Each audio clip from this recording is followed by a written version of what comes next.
মণিপুর থেকে জলপথে মাদক পাচার করতে গিয়ে কাছাড় পুলিশের হাতে ধরা পড়ল 4 পাচারকারী। গোপন সূত্রে খবরের ভিত্তিতে লক্ষ্মীপুরের এসডিপিও প্রকাশ মিনার নেতৃত্বে কাছাড় পুলিশের একটি দল ফুলের তোল ফেরিঘাটে অভিযান চালায়। এই অভিযানে হেরোইন এবং বেশ কিছু ইয়াবা ট্যাবলেট সহ 4 পাচারকারীকে আটক করা হয়।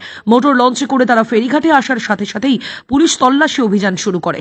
এই অভিযানে 38টি সাবানের কেসে প্রায় 500 গ্রাম হেরোইন এবং বেশ কয়েকটি ছোট ছোট প্লাস্টিকের প্যাকেটে 15,800 ইয়াবা ট্যাবলেট উদ্ধার করা হয়। সেই সঙ্গে পুলিশ মণিপুরের 3 পাচারকারী সহ কাছাড় জেলার 1 পাচারকারীকে আটক করেছে।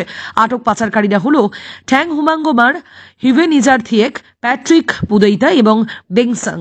বাজেয়াপ্ত সামগ্রিক বাজার মূল্য 6 কোটি টাকার অধিক হবে বলে সংবাদ মাধ্যমের কাছে জানিয়েছেন কাছাড় জেলার police super Numal Mahato. News desk, গণ আওয়াজ। আপনি কি অল্প খরচে বিজ্ঞাপন দিতে চান? তাহলে যে কোনো বিজ্ঞাপনের জন্য আজই যোগাযোগ করুন। আপনার এই বার্তা মুহূর্তের মধ্যে পৌঁছে যাবে লক্ষ লক্ষ দর্শকের কাছে। আমাদের সাথে যোগাযোগের জন্য এক্ষুনি ফোন করুন 9365329391 অথবা 6001590453 এই নম্বরে।